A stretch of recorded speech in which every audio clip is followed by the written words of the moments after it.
이재명 후보의 배우자 김혜경 씨가 사과 기자회견 했지만 민주당 내부에서도 또 추가적인 거 나오지 않을까 노심초사했을 거요. 아니나 다를까 추가 폭로 내용이 나왔다면서요. 허주연 변호사님. 맞습니다. 이번에는 총 11건, 결제 금액은 120만 원에 달하는 사적 유용, 법인카드의 사적 유용에 관한 정황이 추가로 폭로가 됐어요. 네. 이 A씨에 따르면요.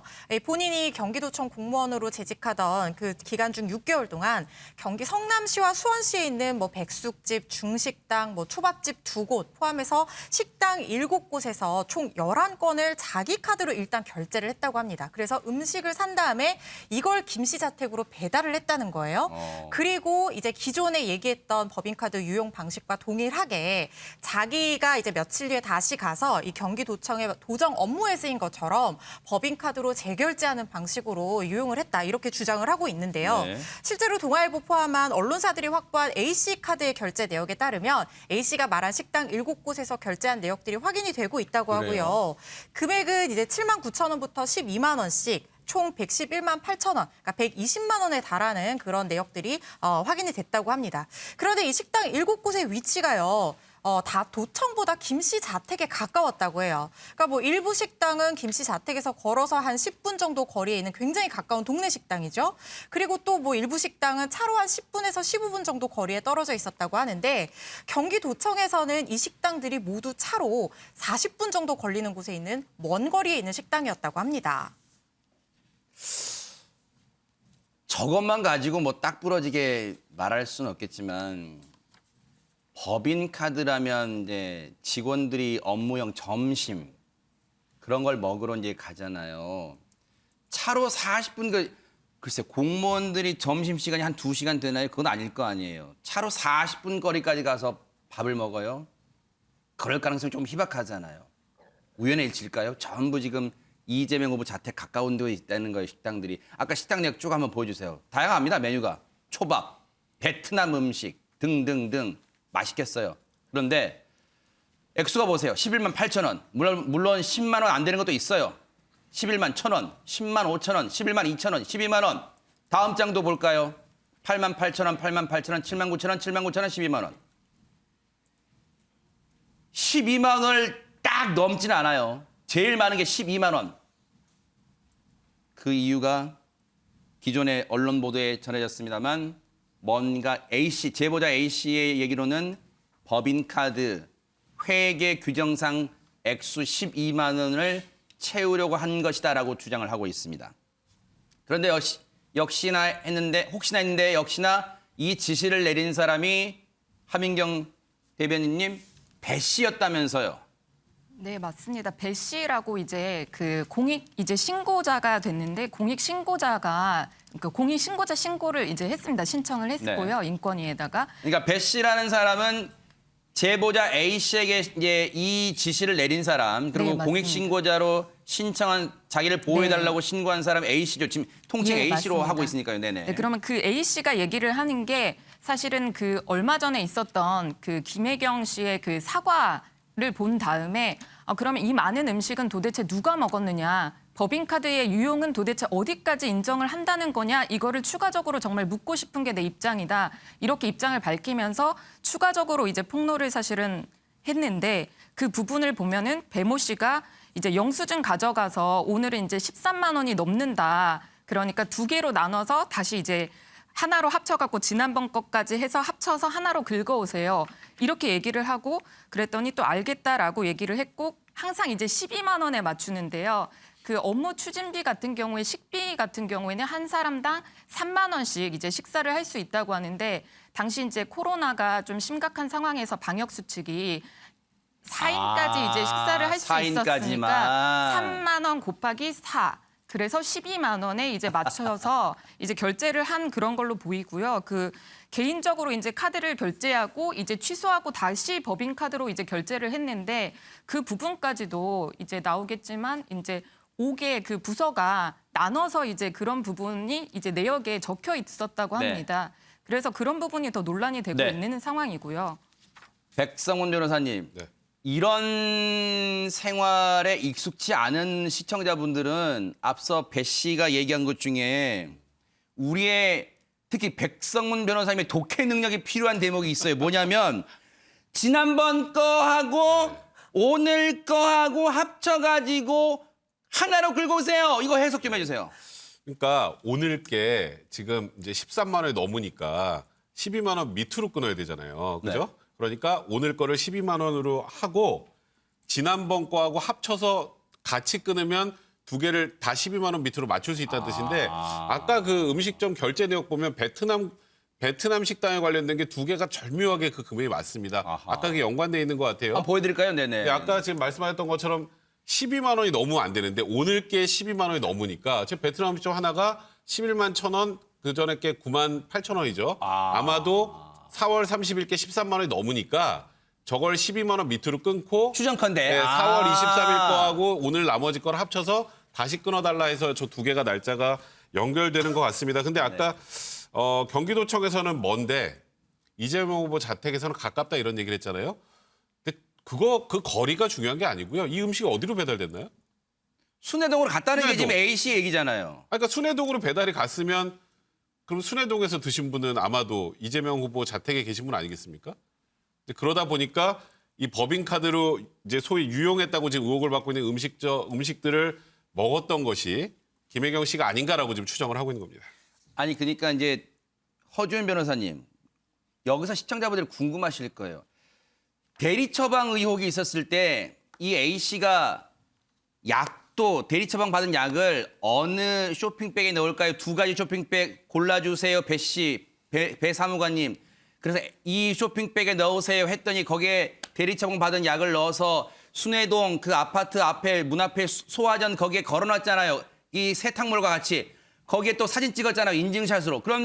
그러면 근데 배 씨는 그거 내가 먹으려고 했다. 그러면 A씨가 다시 묻잖아요. 그러면 그 약을 걸어놓은 걸 배 씨가 가서 몰래 가져왔다는 얘기입니까? 그 얘기 묻잖아요. 그러면 이 순회동으로 배달된 음식도 일단 순회동 간 걸 몰래 가서 다시 갖고 와서 초밥도 먹고 베트남 음식도 먹었다는 얘기예요? 어떻게 된 겁니까? 사실 그런 부분에 대해서 저희가 사실 지금 확인해놓은 어떤 팩트는 없는 상황이라서 왜 답을 안 하고 있어요? 배 씨는. 추정을 해볼 수 있는데 답을 하기가 굉장히 어려운 상황이겠죠. 그런데 지금 음식이 한두 건 결제된 것이 아니라 굉장히 장기간 동안 지금 7개 식당에서 무려 120만 원어치 음식을 배 씨가 다 가져가서 먹었다라고 보기는 사실은 이게 그 민주당 측에서 해명하는 이런 그 이재명 후보 측에서 해명하는 내용으로 보기에는 정황상 이게 완벽하게 해명이 될 수 없는 의혹이 남을 수밖에 없는 그런 부분들이 존재하는 것이 사실이고요. 이런 부분에 대해서는 민주당 측에서 해명이 좀 부족하지 않았나 이런 생각이 듭니다. 근데 배 씨가요. 네네. 처음에 약은 내가 먹었다고 했잖아요. 약은 내가 먹었으면 나머지는 내가 안 먹었다는 뜻 아닙니까? 상식적으로 그렇게 생각이 될 것 같고요. 그리고 굳이 본인이 드실 거면 본인 집으로 배달하면 되는데 순회동까지 가서 거기다 또 음식을 배달시키고 본인이 가서 음식을 가지고 옵니까? 그러니까 그건 현실적으로 좀 앞뒤가 안 맞는 얘기 같습니다. 그러다 보니까 제보자 A씨도 이 해명과 또 추가 해명을 내놓으면서 보세요. 그 많은 양의 음식은 마치 박완서 선생의 소설 제목이 떠오르잖아요. 그 많던 싱아는 누가 먹었나? 그걸 지금 네티즌들이 다 인용하고 있어요. 그 많은 양의 음식은 누가 먹었는지 기자들을 대신에 되묻고 싶대요. 이러다 보니까 김혜경 씨 사과가 나온 지 하루도 안 돼서 이런 추가 의혹이 나오니까 국민의힘은 공세에 나설 수밖에 없죠. 관련 얘기 들어보시고 이어가 보도록 하겠습니다. 이 후보 순회동 자택 인근에서 닭백숙, 베트남 국수 등의 식사를 이용하고 금액이 문제되지 않도록 쪼개기 결제를 했다고 하는 내용입니다. 사실이라고 하면 정말 좀스럽고 찌질한 일이 아닐 수 없습니다. 5급 비서관 배 씨는 그 이전에 이재명 변호사 사무실 격리 업무를 했다고 하고 그 후 이재명 시장 시절에 성남시 7급 공무원으로 채용되어서 배우자의 사적 업무에 동원되었고 이 후보 측은 성남시에서의 노하우를 살려서 경기도에서 배 씨를 5급으로 승진시키는 과감함까지 보인 것이 아닌가 하는 추론을 할 여지가 농후합니다. 배 씨가 임명되는 과정을 인사권자인 이재명 후보가 몰랐다고 한다면 어느 국민이 믿을 수 있겠습니까? 그런데 전혜연 평론가님, 이제 이 단독 보도들 내용에 이제 보니까 법카 결제 이 돈이 비용이 지출해야 될 거 아니에요. 그런데 그 지출을 하는 경기도청의 5개 부서가 동원됐다는 거예요. 공정경제과, 노동정책과 이런 5개 부서의 예산이 동원됐다. 그러면 집행 내역을 적어야 될 거 아니에요. 그런데 보세요. 집행 내역 보니까 방역대책, 노사협력, 지역상생 뭐 등등등 있었답니다. 그런 걸 명목상의 지출 내역으로 적었는데 A씨는 이 음식은 공정경제과, 노동정책과 사람들이 먹은 건 아니고 순회동으로 향했다고 일관되게 얘기를 하고 있습니다. 어떻게 봐야 될까요? 일단은 이재명 후보 자택에 배달이 된 건지 안 된 거는 A씨의 주장만 지금 나와 있기 때문에 네. 감사를 통해서 밝혀져야 될 부분으로 보이고요. 네. 두 번째로 성남, 수원 이렇게 한 것은 백 변호사님도 본질적인 문제를 짚으셨는데 어느 식당에서 먹었느냐 그리고 이재명 후보의 자택과 가깝다는 거는 사실 합리적 추론하는 데 있어서의 결정적인 근거라고 보기엔 제가 보기엔 조금 어렵다고 생각을 합니다. 세 번째로는 이것 역시 감사를 해봐야 되는 부분인데요. 이 5급 사무관의 말을 각 과와 국에서 그렇게 쉽게 들어주지 않습니다. 그래서 저는 이게 굉장히 저도 좀 의문이 되는 부분인데 이렇게 좀 제가 추론을 해보건데 보통 민원인들이 도청에 오거나 단체장이나 이런 곳에 뭐 비서실이나 자택에 찾아서 난동을 부리는 경우가 가끔 있어요. 그러는 경우에는 이것을 시국에서 가기도 하지만 뭐 비서실에서 가거나 당장 업무가 빡빡하지 않은 분들이 가서 뭐 대화를 하면서 식사를 하면서 좀 얘기를 하거나 양해를 구하는 경우도 있거든요. 그럴 가능성이 남아 있습니다만 어쨌든 감사와 수사가 진행돼서 좀 명백히 밝혀져야 될 것으로 보입니다. 그런데 만약에 네. 이런 음식들이 하나도 지금 이재명 후보의 자택으로 배달이 안 됐다면 지금 이재명 후보 측에서 가만히 있을까요? 지금 이 부분에 대해서 침묵하고 있잖아요. 그러니까 맨 처음에 공관으로 배달돼서 다른 사람들을 접대할 때 썼을 것이다 했는데 그것도 사실이 아닌 걸로 확인이 됐고 순회동 자택으로 음식이 갔다라는 게 사실이 아니라면 지금 민주당 선대위나 이재명 후보 측에서 이 부분에 대해서 아무 부인을 하고 있지 않은 이유가 뭘까요? 그러니까 이 음식이 배달됐다는 사실에 대해서는 지금 암묵적으로 사실상 동의하고 있는 거나 마찬가지 상황이라는 판단이 들고 그리고 아까 조금 전에 나왔던 이런 여러 가지 그러니까 법인카드를 썼던 그 내역이 식당하고 금액이 딱 맞아요. 그러면 어떤 이유인지 그거는 이제 앞으로 수사와 감사를 통해서 밝혀드려야 되겠지만 그 음식 결제했던 법인카드 내역이 이렇게 들어갔다는 거 회계상으로 들어갔다는 건 사실관계가 정리가 된 건 아닙니까? 아니, 근데 감사 진행 중인 상황에 대해서 사실 공무원들이 비밀 준수 원칙 같은 게 있어요. 그러니까 이재명 지사가 아마 경기도지사 출신 아닙니까? 성남시장도 했고 그래서 만약에 선거 캠프에서 이거에 세세히 또 논란에 대해서 설명을 하면 감사의 가이드라인을 줬다라는 논란이 또 일어날 수 있습니다. 그래서 저는 뭐 지금 누가 마르다 아니다라는 저희가 판단할 수는 없지만 네. 그런 점도 염두에 둔 것이 아닌가 그런 생각이 듭니다. 백성문 변호사님께 하나 더 추가하고 좀 다른 얘기 좀 넘어가 볼게요. 김혜경 씨가 사실은 지난달 28일 한 언론 보도 이 대리 처방 의혹 보도 이 폭로 보도 이후에 굳이 따져보면 12일 만에 이제 공개석상에서 사과 기자회견 했잖아요. 시청자분들도 궁금하실 수는 있어요. 아니 사과 기자회견을 했는데 왜 또 굳이 추가 폭로하는 거지? 라고 궁금해하시는 시청자분도 계실 것 같습니다. 근데 제가 그 지난 수요일에 지금 앵커님과 같이 김혜경 씨의 사과를 이 스튜디오에서 같이 봤는데 그때 제가 했던 첫 논평이 도대체 왜 나오셨는지 모르겠다 이렇게 얘기를 했습니다. 그랬었죠, 네네. 그러니까 사과라면 내가 어떤 행동을 했고 이에 대해서 국민들에게 사과한다 이렇게 나와야 되는데 사실 뭘 하셨다고 사과를 하는지 솔직히 잘 이해가 좀 안 됐고요. 그리고 기자들과 일문일답 하는 과정에서도 이 음식에 관련된 얘기도 나왔고 여러 가지 얘기 나왔습니다만 수사와 감사가 진행 중이어서 말할 수 없다는 취지로 말씀을 하셨어요. 그럼 결국은 인정한 게 하나도 없는 사과였거든요. 그러니까 제보자 입장에서는 본인이 제보한 내용을 하나도 인정하지 않는 것과 마찬가지 상황이었다고 판단했기 때문에 네. 그래서 아까 얘기했던 것처럼 그럼 이 많은 음식을 누가 다 드신 겁니까라고 얘기를 한 거고 이에 대해서 전혀 뭐 시인을 안 하는 것 같은 태도라고 판단했기 때문에 지금 나와 있는 추가 폭로를 할 수밖에 없었던 게 아닌가 싶습니다. 그런 맥락이면 말을 뒤집어 본다면 백성문 변호사님의 그 해석을 뒤집어 본다면 논란을 좀 말끔히 불식시키거나 이 파장을 조금 진화시킬 수 있는 기회는 따져보면 그제 기자회견이 될 수도 있었을 것 같아요. 왜? 김건희 씨의 지난해 12월 기자회견, 사과 기자회견 때와 달리 사전에 공지된 게 뭐냐면 입장문 읽고 나서 발표하고 나서 기자들의 질문을 받겠다고 하니까 많은 기자들이 야 이거 상당히 어려운 결정했는데 왜냐하면 기자들의 질문을 받는다는 게 보통 어려운 게 아니잖아요. 답변을 해야 되니까. 그래서 뭔가 실체적 접근이 조금 되냐 기대를 많이 했단 말이에요. 그때 당시 모습 보시고 기자회견 내용 보시고 이어가 보도록 하겠습니다. 배모 씨는 성남시장 선거 때 만나서 오랜 시간 알고 있었던 사이입니다. 그리고 A 씨는 제가 도에 처음 왔을 때 배모 씨가 소개시켜줘서 첫날 인사하고 마주친 게 답니다. 그 후에는 소통을 하거나 만난 적이 없습니다.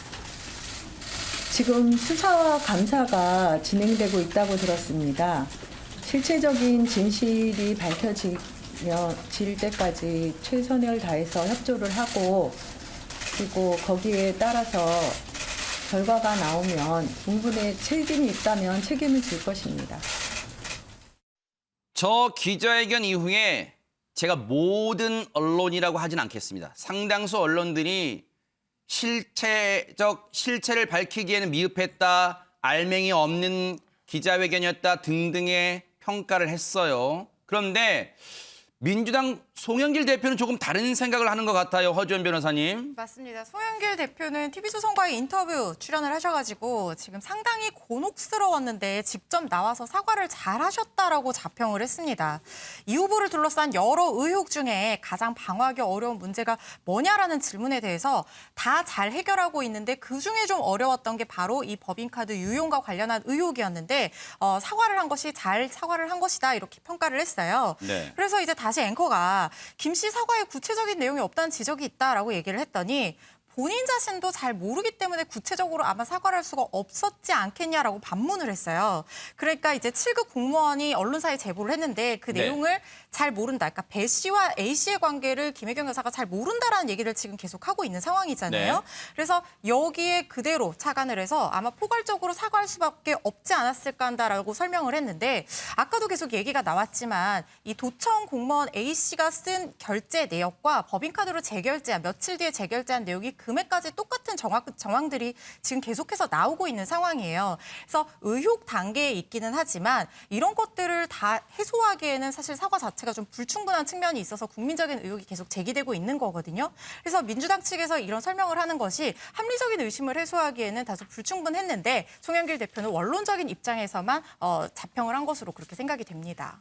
하재근 평론가님께 여쭤볼까요? 사실은 며칠 전에 언론 보도를 통해 이제 전해진 걸로는 이 과잉 의전 의혹 관련해서 제보자 A 씨에게 뭔가 불순한 의도가 있다 등등등 A 씨를 탓하는 쪽으로 압박하는 쪽으로 당 내에서 여러 발언들이 나오는 것에 대해서 앞으로 그런 발언은 자제하라, 자제령까지 내려졌다.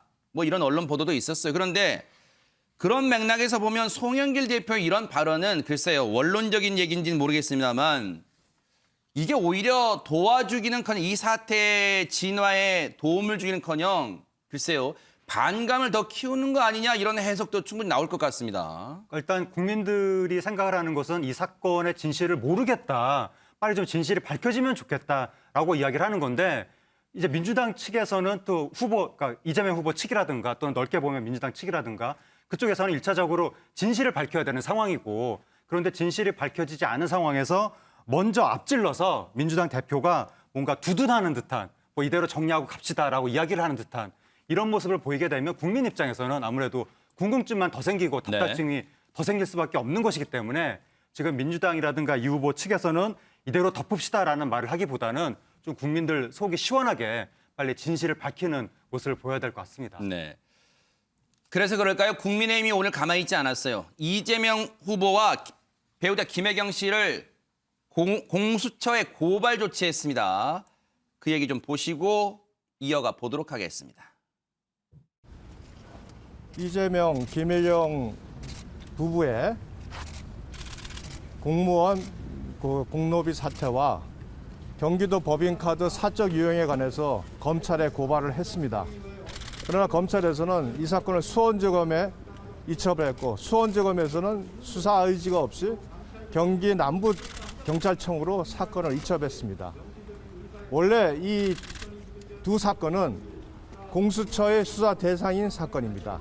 5급 공무원, 7급 공무원을 공직에 임명하고 나서 김혜경 씨의 사적 생활을 지원하는 집사로 역할을 한 것은 그 자체로 직권남용입니다. 경기도청에 대한 압수수색을 통해서 업무 추진비의 사용 내용만 파악하면 쉽게 확인할 수 있는 사건입니다. 작은 음식 가지고 뭐 탓하냐 이렇게 말씀하실 수 있는데 이거는 작은 문제가 아니고 굉장히 큰 문제라는 게 드러나고 있습니다. 한 부서만이 동원된 것이 아니고 경기도 내 몇몇 부서들이 기획적으로 이런 역할을 분담했지 않느냐. 조직적으로 일어난 거대한 국고를 탐한 그런 죄이다. 지금 이 사안을 공수처에 고발을 했습니다. 글쎄요. 근데 시청자분들이 궁금하실 것 같아요. 이 대목이 제일 궁금하실 것 같아요. 백성문 변호사님. 그러면 이거 대선 전에 결론 나옵니까? 그냥 제가 단언해서 말씀드릴까요? 네. 안 납니다. 하하. 제 개인적으로 그렇게 생각을 하는 이유는 아까 뭐 지금 국민의힘 측에서는 이게 또 검찰에서 경찰로 내려보내고 수사 의지가 없다 이렇게 얘기하면서 공수처에 고발한다고 했는데 뭐 이거는 지금 검찰이 지금 이제 수사권 조정 문제 때문에 직접 수사하기 좀 힘든 사안이고 경찰에서 먼저 1차적인 수사권을 행사해야 되는 사안인데요. 지금 이제 이 과정에서 지금 뭐 어쨌건 또 국민의힘의 대선 후보인 윤석열 후보의 아내 김건희 씨에 대한 도이치모터 수사도 진행되는 상황 아니겠습니까? 이 수사가 같이 다 진행되기 힘든 건 자칫 잘못하다가 수사기관이 한쪽 편을 드는 것 같은 모양새가 될 수 있기 때문에 결론은 나오겠죠. 결론은 대선 이후에는 충분히 나올 수 있겠습니다만 대선 전에 수사를 하는 것 자체를 굉장히 조심스러워하는 것 같다는 개인적인 생각이 좀 들고 물론 양 당에서 공세적으로 이거 조금만 하면 수사하면 결과 다 나오는데라고 같이 정치적인 공세는 펼칠 수 있지만 현실적으로 수사기관에서 지금 이 수사를 빠르게 진행하기는 상황적으로 좀 쉽진 않은 상황이 아닌가 개인적인 생각입니다. 네, 전혜연 평론가님. 근데 제가 사무금융노조에서 의견을 낸 걸 굉장히 유심히 봤어요. 네. 뭐라고 했냐. 이제 김건희 씨 얘기를 했으니까 좀 붙이면 도이치모터스 주가 조작 의혹에 대해서 떳떳이 윤석열 후보 측이 밝혀야 된다라고 한다. 이것은 최근에 언론 보도를 보면 공개했던 통장이 아니라 다른 통장을 통해서 주식 거래가 있었다는 부분이거든요. 이게 과연 그동안 검찰에서 계속 파악을 하고 있고 언론에서 구체적으로 몇 %이고 어떤 통장인지까지 밝혀줄 건데 과연 검찰에서 수사를 못하는 상황인가는 좀 의문이 제기되는 것 같습니다. 그리고 사무금융노조에서 뭐라고 지적을 했냐면요.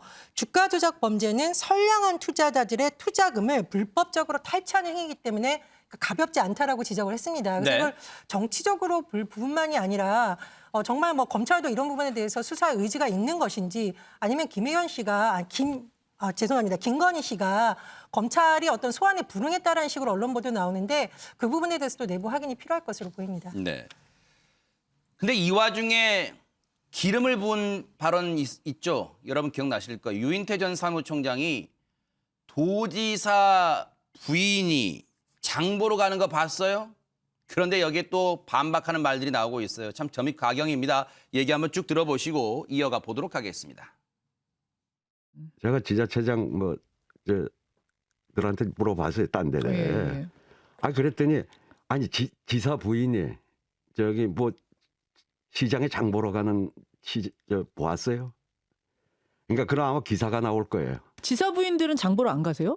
다 그 집사 비슷한 사람이 공관에 대개 있다 이게 대부분이 그렇다고 봐야죠. 감사원장 부인도 직접 장을 봤는데 대신 장 봐준 게 없나요? 모르겠습니다. 뭐 도지사는 더 의전이 아니라 공무원들이 더 높이 받들어야 되는 분인지 그건 제가 지사를 안 해봐서 모르겠습니다. 감사원장도 사실 우리가 흔히 하는 말로 권력수장 빅4에 들어갑니다. 대단한 권력입니다. 감사원장 부인도 직접 장을 봤는데요. 자신의 경험담, 감사원장으로 있을 때 경험담을 얘기했던 것 같아요. 앞서 유인태 전 사무총장의 이 발언이 글쎄요. 민주당 측 또는 김혜경 씨 측, 이재명 후보 측을 옹호하려는 취지가 있었는지는 모르겠습니다만 어쨌든 기름을 좀 부은 꼴이 됐어요. 맞습니다. 사실 이게 의혹 단계이고 아직까지 진실은 수사와 감사를 통해서 밝혀져야 되는 부분이지만 이 문제는 우리 사회가 공정과 상식이 통하는 사회에 지금 우리가 살고 있느냐 이것과 맞닿아 있는 문제예요. 왜냐하면 시장이나 도지사에게 주어진 어떤 권한은 국민들을 위해서 쓰는 공복으로서의 권한으로 사용하라고 주어지는 권한인데 네. 이걸 마치 특권층인 것처럼 유용했다. 이게 이번 논란의 핵심이고 네. 이게 국민들 마음에 상처를 주고 있기 때문에 국민들이 계속해서 관심을 가지고 의혹을 제기하고 이런 상황이거든요. 거기다가 특히 지금 정권 교체 여론이 촉발됐던 계기가 이번 정권에서 이 조국 전 장관 사태 같은 어떤 공정과 상식이 통하지 않았을 수도 있다라는 데 대한 국민적인 공감대가 형성이 됐기 때문에 그런 부분에서 이제 정권 교체 여론이 촉발된 상황이고 특히 또 2030 세대들 기울어진 운동장에 굉장히 예민하고 민감한 세대입니다. 그런데 지금 이번 이 유인태 전 사무총장의 발언은요. 마치 도지사 부인이 특권층이고 선민이다라는 느낌을 줄 수 있는 발언이에요. 그래서 이런 부분은 여권 원로로서도 또 정치 전략, 선거 전략적으로도 별로 좋지 않은 발언이지 않았나 이런 생각이 듭니다. 이러다 보니까요. 국민의힘 내부에서 그런 얘기 나온대요. 이참에 지자체장 법인카드 전수조사자 목소리까지 나온다는데 하민경 대변인께 안 여쭤볼 수가 없어요. 일단 실제 이런 분위기가 있는지 그리고 지자체장에는 국민의힘 출신 지자체장도 있을 거 아니에요. 그러면 다 진짜 깨끗하다고 뭐 확신하는 거예요. 이 목소리가 나오는 배경은 뭡니까 있다면?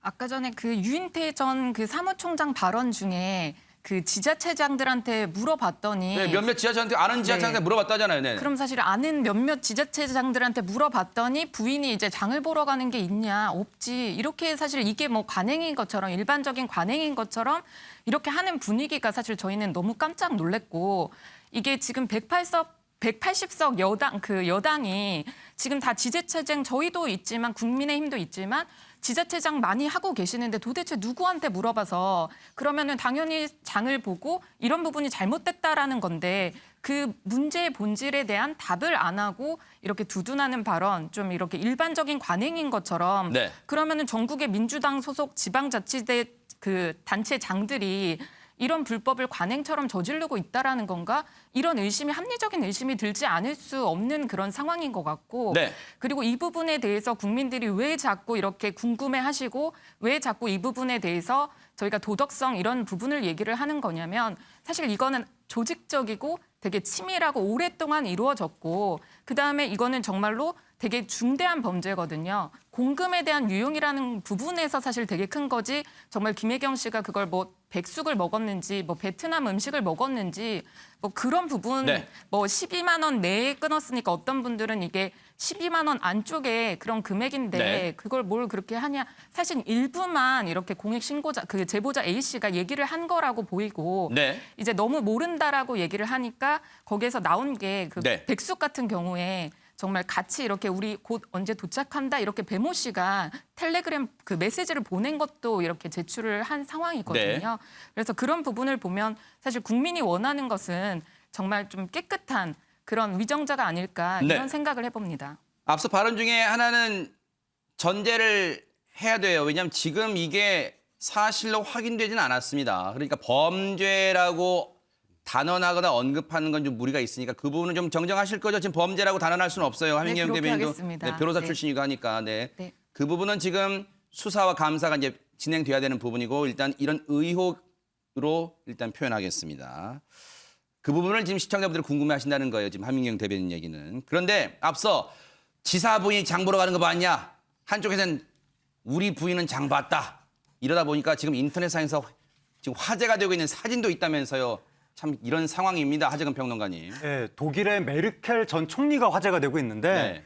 유인태 전 사무총장이 지사 부인이 장 보러 가는 거 봤느냐라고 이야기를 했더니 지금 네티즌들이 독일은 메르켈 총리가 총리 부인이 아니라 총리 자신이 장을 보러 갔다라고 하면서 2015년 4월 달에 사진이 지금 화제가 되고 있는데 혹시 전날 하루만 장 본 거 아니에요? 하루가 아니라고 합니다. 네, 메르켈 전 농담이었습니다. 총리가 현직 시절인데 저 때가 네네. 일과를 마치고 저렇게 직접 장을 보러 갔다고 하는 것이고 메르켈 전 총리 말고도 서북부 유럽의 여러 지도자들이 그 일과 마친 다음에 일반 시민처럼 이렇게 똑같이 자기 일상을 영위하는 네. 그런 모습들이 많이 화제가 됐었거든요. 네. 그래서 우리나라 국민들이 그런 모습 보면서 부럽다 네. 그런 얘기도 많이 했었는데 지금 뭐 꼭 메르켈 전 총리 이야기를 하지 않더라도 네. 유인태 전 사무총장이 이야기한 것이 마치 지금 어떠한 부적절하게 판단될 수 있는 의혹이 나타났는데 그거를 관행이라는 이름으로 두둔하는 듯한 네. 이런 말을 했기 때문에 그 사실 여부는 나중에 따져봐야 되겠지만 네. 어떠한 부조리한 사실이 나타났을 때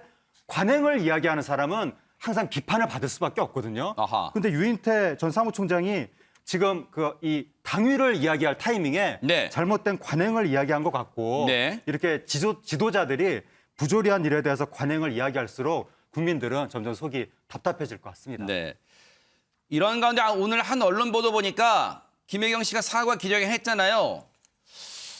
뭐 이번 주말쯤에 행보에 나설 듯하다 뭐 이런 기사가 떴어요. 예, 빠르면 네. 이번 주말쯤에 어쩌면 나설지도 모른다. 주말이면 빠르면 내일이에요. 예, 그런 기사가 나오긴 했는데 이거는 그 나설지 말지를 결정하는 측, 그러니까 이 후보 측 또는 민주당 측이 결정할 수 있는 사안이 아니라 국민들의 아마 민심을 살피고 네. 여론이 좋으면 나올 수 있고 여론이 안 좋으면 아마 네. 아무리 나가고 싶어도 나오기가 힘들 텐데 네. 지금 열심히 여론조사 결과라든가 네. 여론 추이를 민주당 측에서 살피고 있을 것 같습니다. 아울러 그 신문 보니까요. 하민경 대변인님. 김건희 씨도 이르면 공식 선거운동 시작되는 15일쯤 뭔가 비공개 활동할 거다. 뭐 이런 기사가 떴어요. 진짜 내부 뭐 전해 들은 거 좀 있어요? 알려주세요. 있으면. 일단 저는 들은 적이 없고 이 부분을 이제 기사로 접했는데요. 일단은 비공식 활동을 하신다라고 이제 기사에서 났고 그다음에 김건희 씨가 장애아동 지원 자원봉사와 화나 가족 면담 등의 일정을 조율하고 있다 이렇게 나왔는데 아마 그 이전에도 이런 활동을 했던 것을 그대로 이제 비공식 그 활동이라고 해서 이렇게 진행하는 것이 아닌가 이렇게 생각을 해봅니다. 네. 오늘 뭐 대변인실에서 이거 딱 신문 기사 보고 아 뭐야 이거 진짜야 뭐 내부에서 뭐 확인도 했을 텐데 일단은 아직은 움직임이 가시화되지 않은 것으로 조금 분위기상 느껴집니다. 그런데 허지원 변호사님 3월 9일 날 대통령 선거 그런데 뭐 재보궐선거도 하잖아요. 그날 미니 총선이다 이런 말도 있는데 국민의힘이 공천 확정했다고 하는데 주요 지역에 어딥니까? 한번 얘기해 주세요. 네, 일단 서울 종로에는요. 최재형 전 감사원장이 전략 공천됐습니다. 아무래도 현 정권의 반기를 들고 나온 그런 인물이라는 측에서는 이제 윤 후보와 뭔가 공통점도 있고요. 또 이제 윤 후보 선거 캠프에서 지금 굉장히 종횡무진 뛰어다니고 있지 않습니까? 그래서 시너지 효과를 기대하면서 전략 공천을 했다 이런 생각이 들고요. 네. 서울 서초갑에는 조은희 전 서초구청장이 5파전 끝에 압도적으로 승리를 했어요. 이 지금 서울 내 유일한 야당 구청장인데 여기에 사퇴를 하면서 국회의원에 출마를 한 거거든요. 그래서 마이너스 5%포인트 정도 페널티를 받았습니다. 그럼에도 불구하고 더블 스코어를 기록하면서 결선 없이 공천장을 따내는 저력을 보여줬고요. 충북 청주 산당에는 이제 정우택 전 의원이 또 경기 안성에는 김학용 전 의원이 공천이 됐고요. 대구 중랑구는 사실 곽상도 전 의원이 대장동 관련 사건으로 지금 사퇴하지 않았습니까? 그래서 이제 선거가 치러지는 곳이기 때문에 국민의힘 측에서는 공천하지 않기로 결정을 했다고 합니다. 그러면 이곳의 맞상대 민주당 후보 누굴지 궁금하시잖아요. 누굴까요? 먼저 관련 얘기 좀 들어보시고 이어가 보도록 하겠습니다. 지금도 정권 교체를 요구하는 국민의 목소리가 높은 것은 저희의 부족함 때문이라고 한 것을 깊이 통감합니다. 첫째, 저 송영길은 다음 총선에 출마하지 않겠습니다. 둘째, 종로, 안성, 청주, 상당구 3곳의 보궐선거에 더불어민주당은 후보를 공천하지 않겠습니다. 셋째, 국회 윤리심사자문위원회에서 제명 건의를 의결한 윤미향, 이상직, 박덕흠 세 의원의 제명안을 신속하게 처리하겠습니다. 또한 국민의힘도 국민의 무서운 것을 안다면 제명에 동참하기를 바랍니다. 아니 그럼 진짜 저 영상 보니까 다시 기억이 나는데 전혜연 평론가님 서울 종로, 충북 청주, 경기도 안성 진짜 공천하지 않겠다는 거예요 민주당은? 네, 그렇습니다. 송경길 대표가 거듭 강조하고 있고요. 다른 지역의 후보들에 대해서는 공식적으로 발표가 났지만 나머지 3곳은 발표되지 않은 것으로 봤을 때 3곳에 대한 무공천 원칙은 지킬 것으로 보입니다. 네. 2곳의 경우에는 서울 서초갑은 이정근 지역위원장인데요. 이정근 지역위원장은 당 사무부총장을 역임했었다고 해요. 네. 근데 중앙당 사무부총장이 뭐 살림꾼이다. 실질적으로 많은 역할을 했다. 이런 평가를 받는 자리인데 여성이기도 하고 그런 역할을 했었고 또 이게 민주당이 어려운 지역이잖아요. 예전에 또 출마를 했던 도전 정신이라던가 이런 것을 높이 평가했다는 후문이고요. 대구 중랑구는 지역 출신의 40대 백수범 변호사를 공천을 하기로 결정이 났습니다. 그런데 사실은 이 대구는 물론 민주당 입장에서 이기면 굉장히 좋겠지만 굉장히 뭐 고군분투해야 되는 지역으로 꼽히고 있어서 서울 서초갑이 상대적으로 조금 낫지 않냐 이런 분석도 나오고 있습니다. 그런데 지금 국민의힘 공천 확정자 중에 지금 종로에 나온다는 최재형 전 감사원장이 눈에 띕니다. 여러분 기억나실 거예요. 지금 최재형 전 원장을 뭐 종로에 전략 공천하는 걸 뭐 홍준표 후보가 언급했네, 요구했네, 어쨌네 지금 사달이 났잖아요. 그때 장면 좀 보시고 이어가 보도록 하겠습니다. 당의 지도자급 인사라면은 대선 국면이라는 이 절체절명의 시기에 마땅히 지도자로서 걸맞는 행동을 해야 합니다. 만약 그렇지 못한 채 구태를 보인다면은 지도자로서의 자격은커녕 우리 당원으로서의 자격도 인정받지 못할 것임을 명심해야 합니다. 종로에 최재형 같은 사람을 공천을 하게 되면 깨끗한 사람이고 행정 능력 뛰어난 사람이고 그런 사람들이 대선의 전면에 나서야지 선거가 됩니다. 내부적으로 의논을 해서 정리를 했어야지 어떻게 후보하고 이야기한 내용을 가지고 나를 비난하고 방자하다. 그건 방자하기 이를 데 없다. 궁금해요. 백성문 변호사님 이럴 거면 결론 뭐 결과론이지만 이럴 거면 그 당시에 왜 그런 사달이 났습니까? 이렇게 말씀드려도 될 것 같은데 사람은 같으나 과정은 다르다. 아하. 그때 만약에 그러니까 홍준표 지금 의원이 얘기했던 것처럼 그때 윤석열 후보가 얘기했던 게 외부적으로 알려지지 않은 상황에서 공천이 됐다면 모르겠지만 외부로 나오면 이 공천을 가지고 선대위에 들어와서 도와주는 걸 약간 딜하는 것 같은 모양새가 돼서 조금 전에 보셨던 권영세 의원도 굉장히 구태 정치라고 비난하고 당내에서 비판이 많았거든요. 그때 최재형 전 감사원장을 종로 공천하겠다 밝혔으면 어떻게 됐을까요? 내분이 심각했겠죠. 근데 그거는 그때 상황에서 최재형 원장을 딜을 해서 할 수 있는 상황은 아니었던 것 같고 지금은 여러 가지를 다 검토한 뒤에 어쨌건 이 당내 공관위에서 전략 공천할 사람으로 최재형 전 감사원장을 결정한 것이기 때문에 네. 사람은 같지만 과정이 달라서 이걸 그때 했으면 내란도 없지 않았겠느냐 이렇게 말씀하시면 그때 했으면 오히려 더 큰일이 났을 것이다. 그래서 결론적으로 같은 사람이지만 그때가 아니라 지금이 훨씬 더 어찌 보면 정도에 맞는 그런 공천이라고 봐야 될 것 같습니다.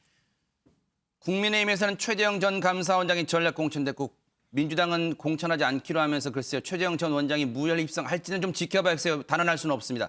이러다 보니까 민주당에서는요. 이걸 가지고 또 비판의 목소리를 냈다면서요. 하재근 평론가님. 예, 임종석 전 대통령 비서실장이 굉장히 강하게 비판했는데 뭐라고 그랬냐면 공천 철회가 민주주의에 대한 최소한의 예의다. 윤석열, 최재형 이 두 사람은 우리나라 민주주의의 중요한 근본을 무너뜨렸다. 왜냐하면 어느 기관보다 정치적으로 중립적이고 독립적이어야 할 검찰과 감사원의 장이 정해진 임기를 내던지고 정치로 직행했다. 이제 두 사람의 후배들은 단번에 전국적인 정치인이 되는 법을 선명히 봤다. 후배들이 이렇게 배울 것이다. 그리고 향후에 다른 어떤 대통령도 중립적인 인사를 검찰과 감사원의 장으로 임명하지 않을 것이다. 그러한 장들이 엄청난 정보와 수사 감사를 사유화하면서 자기 정치를 위해서 뒤통수를 언제 칠지 모르기 때문에 앞으로는 가장 충성스러운 사람만 그런 기관의 장으로 임명할 것이다. 네. 이렇게 주장했습니다. 어떻게 될지 좀 봐야겠어요. 사실 예전에는 임종석 전 실장도 종로 출마가 거론됐기도 했던 인물이기 때문에 한번 지켜보도록 하겠습니다.